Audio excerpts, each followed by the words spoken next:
Critical thinking is hard.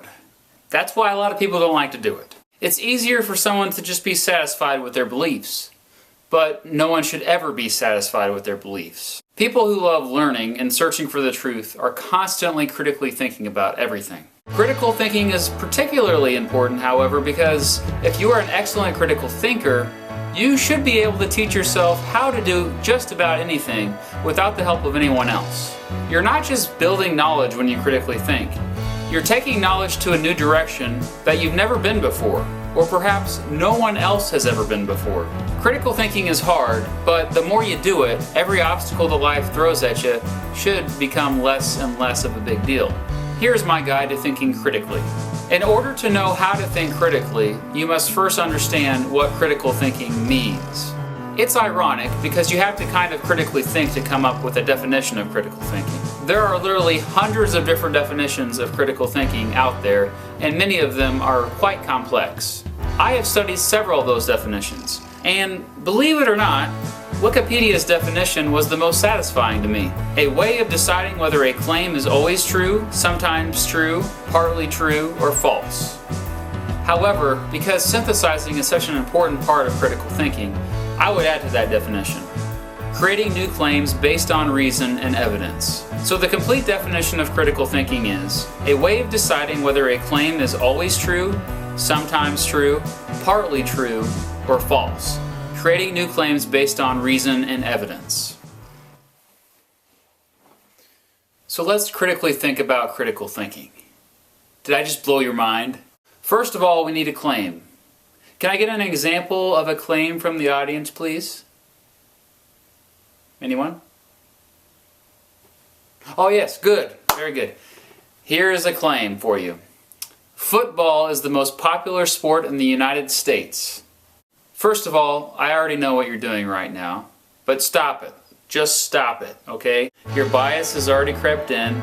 You already have all these thoughts in your head about football and its popularity. Most of you think you know the answer already. This brings us to the first step of critical thinking: suspending judgment. Ignore all biases you have about football, popular sports, and the United States. Clear your head and attempt to be entirely objective about the claim. In other words, keep an open mind. Number 2, gather information about the claim. Before you gather evidence, you first need to establish criterion for what the claim actually means. For example, how does one define a sport's popularity? Is it based on how many people watch it on TV?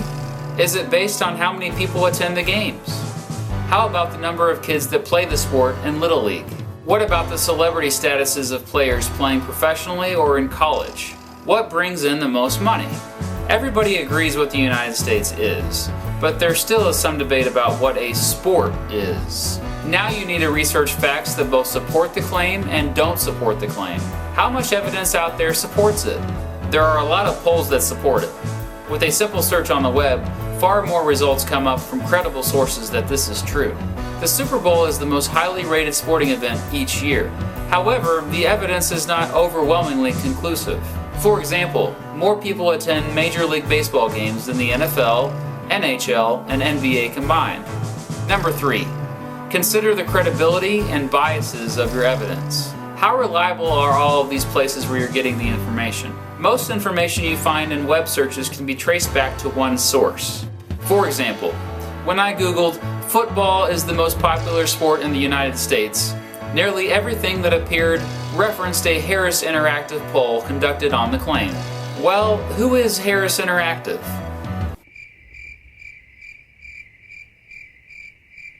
It turns out they're a respectable market research firm, and they seem credible based on their history of research on various topics. What about the poll?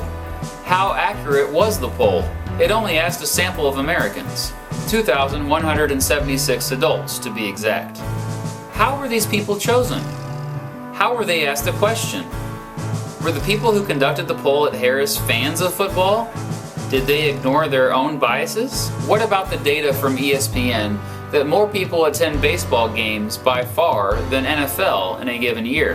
Why would ESPN like baseball to be just as popular or more popular than football? Number 4, analyze and evaluate the evidence. Next, prioritize the evidence based on its credibility and its relevance. Some evidence may not be as relevant to the statement, and such evidence should be given less attention. Weigh the countering evidence against one another. Are there clearly more facts that support the claim, or are there clearly more facts that don't support the claim? You should throw out any evidence that doesn't go either way. Depending on how deep you want to go, this can be a tedious process, so look for patterns in the evidence. Often, you're going to come back to the same basic facts in a variety of sources, because frankly, most people are either too lazy or just don't have the resources to do their own research. So they'll often do what you're doing to get their information.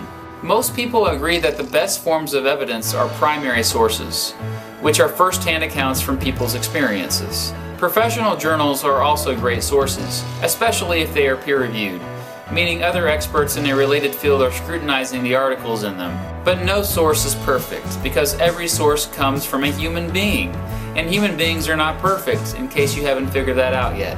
Anyway, there are probably not a whole lot of peer-reviewed articles about the popularity of football in the United States, so I shouldn't focus too much on that. Just remember to make sure your evidence is from a wide variety of sources. Number 5. Construct a conclusion based on the evidence. It will be rare when all the evidence completely backs up a claim. Heck, even gravity is still just a theory. Most of the time, there are shades of gray when it comes to the truth, and we just have to accept that. Therefore, when you construct a conclusion based on the evidence, you'll usually be choosing between if a claim is sometimes true, partly true, or false. If you have gone through all the steps so far, you should feel very confident about your conclusion. So, is football indeed the most popular sport in the United States? Based on reason and evidence, I would say it is partly true. More specifically, mostly true. There is a lot of solid evidence supporting this claim. The Harris polls has consistently tracked this to be true each year they have asked the question for the last 47 years. Other polls corroborate the Harris polls, and statistics like video game sales, the amount of money spent on high school and college football, and the number of sellout professional football games all point to football being number 1 in the United States. However, there are some caveats to the claim. Baseball, basketball, soccer, and softball all have higher numbers of kids who play Little League. Also, more people attend Major League Baseball games than the NFL by far. I suppose if the claim were more people play football than any other sport in the United States, the results would have looked very different. Even if my conclusion isn't spot on, at least I went through the process to reach it, which is really what critical thinking is all about, the process.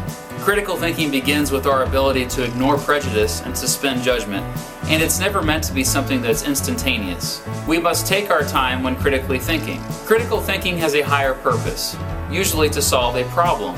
A lot of people are so good at doing it that they don't even realize they are doing it. Like anything, it takes much practice. It's a skill that has to be constantly exercised and refined. In making this video, I have spent a lot of time critically thinking about critically thinking, and one thing stood out as I was making this. If you are able to easily critically think, you can learn anything you want to. And with access to the internet, the possibilities are endless.